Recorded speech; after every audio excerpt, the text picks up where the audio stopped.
Welcome back to One Comic Book a Day, where we're covering Superman 57 in the second story. Every man is a Superman. Not to be confused with the end of Otto Bender's classic Last Days of Superman.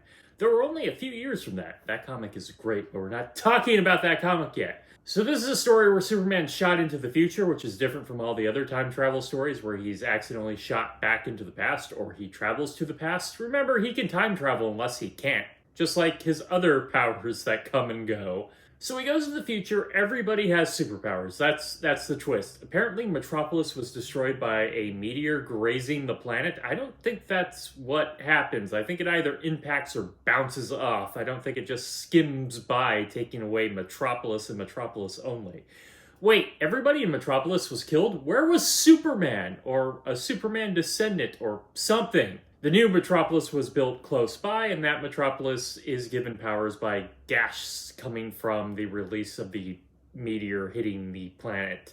I'm not sure if it was the meteor or the planet. So Superman's now hanging out with mainly Lois 4XR, a descendant of Lois, and possibly named by Elon Musk or Apple. This is very much getting into like 50s Superman and Lois, where no matter what Lois is doing, and sometimes what she's doing is annoying because they're writing her awfully, but Superman like treats her like a child. And that's what we get here, because like all women are child to 1950s Superman writers. And remember, we're in 49, we're not quite in the 50s yet. We're so close to being there.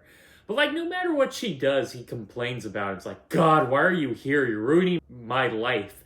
Now, this story could have been interesting. I mean, there are interesting versions of Superman going to the future. We're only a few years away from the Legion of Superheroes. What I would have given for that issue. Here, Superman is only focused on one thing only if he's in the future, and that is if he marries Lois. Oh joy. Like he has Lois's motive of the 1950s. This is actually really funny because later he's going to complain he can't marry Lois because it will ruin the whole Superman thing, but right here he's so focused with the idea they're going to get married, even though later he will think they can never get married.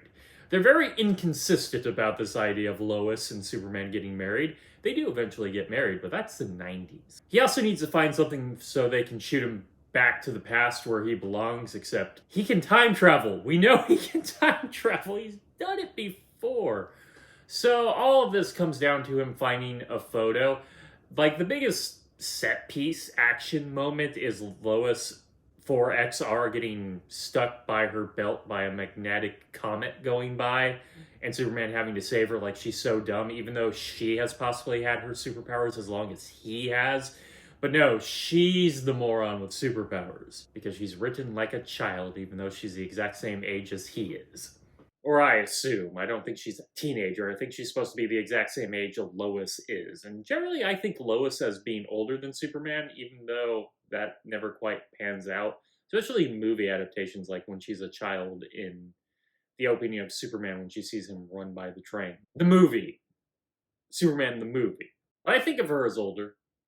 I just like that idea, seeing that she is already working at the Daily Planet when he gets there. So he finds a photo of them at a wedding, and he assumes this is their wedding, even though she's not in a wedding dress, and he's just continually dressed like Superman. So with that photo, he gets shot back, and he has this confidence that one day they'll get married, only for them to end up at a Daily Planet's wedding that's happening later that day between two characters at the Daily Planet we've never met before.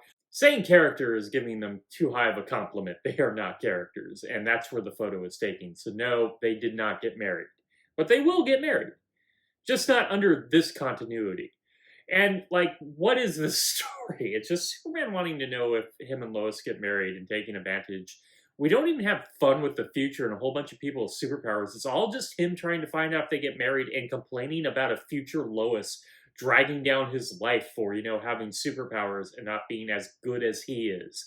Because he's the dad figure here. I mean, technically they're probably related, but that still doesn't excuse this behavior.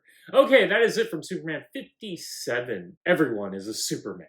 If you enjoyed this video, please like and subscribe, hit the bell icon to get notifications when new videos up. I do this Monday through Friday, but Fridays is Bat Friday, where I cover a Batman story in either Detective Comics or Batman.